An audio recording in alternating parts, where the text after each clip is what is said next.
सभी देशवासियों को देव उत्थान एकादशी की हार्दिक शुभकामनाएं।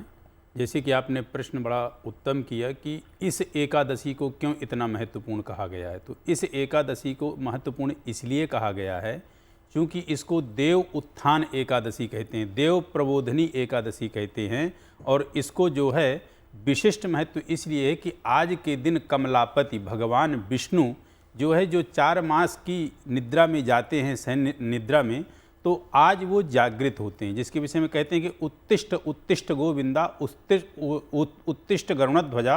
तो आज के दिन भगवान विष्णु को जो है एक तरह से उठाया जाता है। और आज के दिन से क्यों महत्वपूर्ण विशेष है कि जो मांगलिक कार्य आपके रुके होते हैं, शुभ कार्य तो सभी होते हैं, सभी अनुष्ठान होते हैं, सब कुछ होता है, लेकिन जो मांगलिक कार्य होते हैं जैसे शादी, विवाह, मुंडन, यज्ञोपवीत संस्कार आदि, ये जो चीज़ें होती हैं, गृह प्रवेश, ये आज से शुरू हो जाते हैं। इस एकादशी का महत्व इसलिए भी विशेष है क्योंकि इस एकादशी के दिन जो है तुलसी विवाह होता है, जिसको तुलसी के विषय में कहा गया हरि प्रिया, अर्थात हरि की परम प्रिया।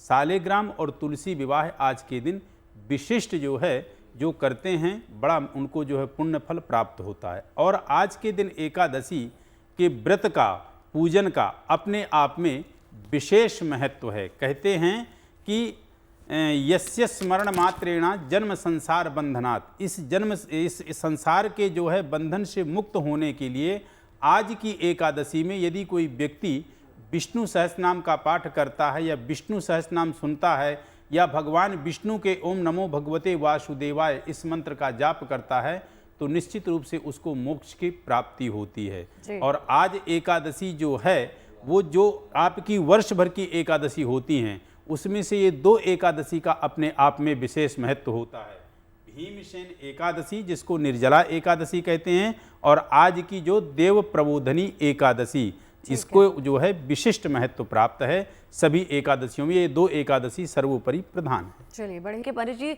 आज के दिन कहा जाता है माँ तुलसी और शालिग्राम का विवाह हुआ था, और आज ही से जो है हिंदू संस्कृति के मुताबिक विवाह की शुरुआत हो रही है, मौसम खुल रहा है, शादियां शुरू हो रही हैं।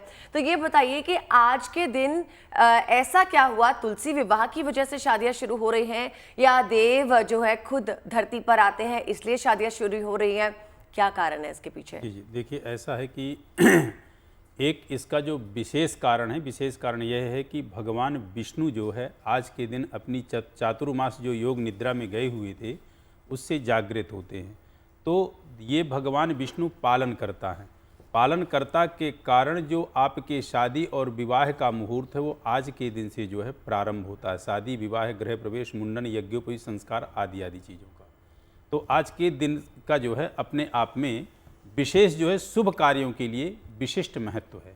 और एकादशी का जो व्रत है वो व्रत क्यों महत्व है, क्योंकि एकादशी के व्रत को जो है व्रतराज कहा गया। भगवान श्री कृष्ण ने अर्जुन को जब अपना विराट रूप दिखाया तो अर्जुन से कहा कि हे अर्जुन, मैं नदियों में गंगा हूँ, तारों में चंद्रमा हूँ, देवताओं में वासुदेव हूँ और दिनों में बृहस्पतिवार हूँ, उसी प्रकार व्रतों में एकादशी व्रत हूँ। जैसे गीता गंगा च गायत्री, गीता के समान किसी भी चीज़ में ज्ञान नहीं है, अर्थात गीता भगवान श्री कृष्ण के मुखारविंदों से गाई हुई है, जिसके विषय में कहते हैं कि गीता गंगोदकम पित्वा पुनर्जन्म न विद्यते। गीता रूपी जिसने जो है पाठ किया होगा, गीता रूपी ज्ञान में जिसने जो है गोता लगाया होगा, उसका जन्म दोबारा नहीं होता। तो गीता गंगा, गंगा नदी के समान या गंगा जल के समान कोई चीज़ पवित्र नहीं है, और गायत्री मंत्र के समान कोई मंत्र नहीं है, क्योंकि अपने आप में ये विशेष और महामंत्र है, अमोघ मंत्र।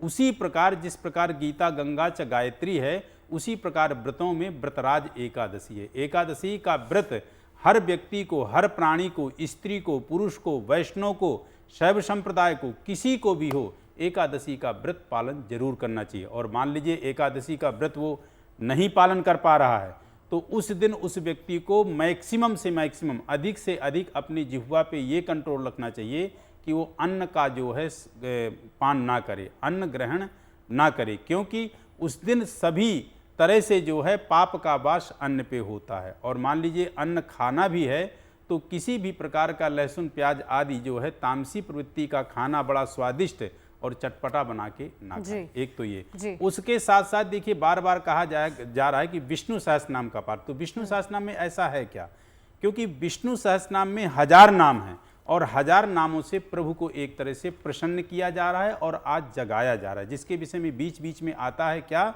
कि जिसके विषय में कहते कि चतुर्मूर्तिश्च चतुर्बाहुश्च चतुर्व्यूहश्च चतुर्गतिश्च चतुरात्मा चतुर्भावश्च चतुर्वेद विदेकपात, अर्थात 4 चीज़ों की प्राप्ति होगी, धर्म अर्थ काम मोक्ष।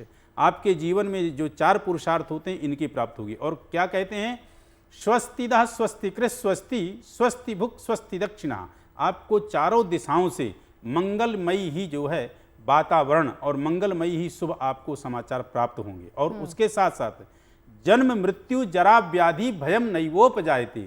जन्म मृत्यु जरा व्याधि ये 4 प्रकार के कष्ट होते हैं। जब जन्म होता है वह भी भयंकर कष्ट होता है, मृत्यु जब होती है, प्राण जब निकलते हैं वो भी बड़ा भयंकर कष्ट होता है, जन्म मृत्यु जरा व्याधि। और जब किसी भी प्रकार से हमारी वृद्धावस्था आती है, जरा अवस्था आती है, तो बड़ा कष्टमयी रहता है शरीर। तो कहने का तात्पर्य कि विष्णु सहस्त्रनाम के पाठ के श्रवण से कर पाना हर व्यक्ति के लिए संभव नहीं है, क्योंकि विष्णु सहस्त्रनाम पाठ कठिन है, क्लिष्ट है।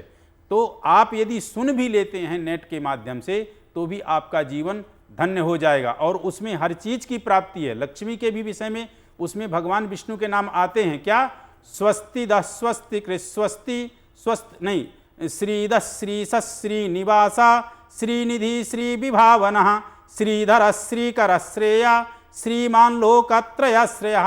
आप पूरे दिन कुछ भी ना करें, सिर्फ और सिर्फ विष्णु सहस्त्रनाम का पाठ सुन लें, उतने में ही आपका जीवन धन्य हो जाए। ठीक है। अरविंद जी, आपसे एक बात जानना चाहूंगी। कहा जाता है कि आज के दिन कुछ लड़कियों का कुंभ विवाह कराया जाता है या शालीग्राम विवाह कराया जाता है, इसका क्या मतलब है?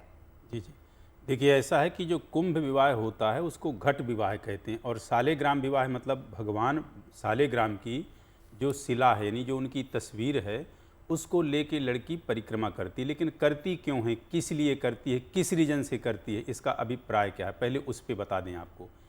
जो लड़कियां मंगलिक होती हैं और लड़का उनको मंगलिक नहीं मिलते हैं, और उसमें भी जब जन्मांग का अध्ययन किया जाता है, जन्म कुंडली का अध्ययन किया जाता है, तो उसमें एक होता है प्रबल मंगलिक और एक होती है कि साधारण मंगलिक। तो लड़की के लिए तो ऑप्शन होता है कि वह शालिग्राम भगवान को अपना पिता, अपना परमेश्वर, अपना पति सब कुछ मान करके अपनी मांगलिक की जो अरिष्टता है, यानी मंगल दोष की जो अरिष्टता है, जो शादी में आने वाली उसके जीवन में विघ्न बाधा है, उस बाधा को भगवान प्रभु यानी नारायण विष्णु हरण करें और मैं पूरी तरह से हर प्रकार के दोष से मुक्त होकर के अपने दाम्पत्य जीवन में सुख की अनुभूति और दाम्पत्य जीवन को बहुत ही सुखदमयी व्यतीत करूं। इसलिए शालिग्राम विवाह है और उसको जो है कुंभ विवाह है, उसको जो है बट विवाह है, बरगद विवाह है, पीपल विवाह है, आदि आदि नामों से जाना जाता है। कब ये कराते हैं? जब लड़की के जन्मांक में मंगल प्रथम में, चतुर्थ में, सप्तम में, अष्टम में और द्वादश में जब बैठता है तो वह जन्मांक क्या बन जाता है? मांगलिक दोष है। और उसको यदि लड़का मांगलिक नहीं मिला, मांगलिक लड़का मिल गया तो दोनों का दोष कट जाता है। और मान लीजिए लड़का मांगलिक नहीं मिला तो फिर यह उपचार करके, ये उपाय करके और बाकायदे शालिग्राम की तस्वीर को लेकर के वह परिक्रमा करती है और पिता ठीक उसी प्रकार भगवान विष्णु को कन्यादान करता है जिस प्रकार की लड़के को कन्यादान करता है। और इसमें पूरी तरह से वो सारे नियम और वो सारा सब कुछ जो है कर्मकांड होता है, संस्कार जो विवाह में लड़के के साथ होता है। तो इससे क्या होता है कि उस लड़की के जीवन में जो दाम्पत्य जीवन में आने वाली अड़चन है, विपदा है, परेशानी है, वह भगवान श्री हरि विष्णु हरण करते हैं, उसको नष्ट करते हैं और उसका जीवन सुखदमयी होता है। एक तो ये। दूसरा ये देखिए कि हम सभी कह रहे हैं कि आज के दिन से ये होता है, गृह प्रवेश होता है, उपनयन संस्कार होता है, ये सब होता है, लेकिन इस सब होने के लिए आज के दिन आपको अवश्य रूप से, मान लीजिए अभी दिन में आप कुछ नहीं कर पाए हैं तो प्रदोषकालीन टाइम पे आप अपने घर पे एक दीप प्रज्वलित करें घृत का और बाकायदे भगवान विष्णु के मूर्ति के समक्ष बैठें और बैठ करके आप कुछ भी यदि नहीं कर पाते हैं तो ओम विष्णवे नमः, ओम विष्णवे नमः इस मंत्र का जाप। ठीक है। अगर आप मुझसे जुड़ करके अपनी समस्याओं का समाधान चाहते हैं और चाहते हैं कि आपकी समस्याओं को ज्योतिष के माध्यम से सुलझाया जाए तो आप हमसे संपर्क कर सकते हैं, जुड़ सकते हैं एस्ट्रो तक पर।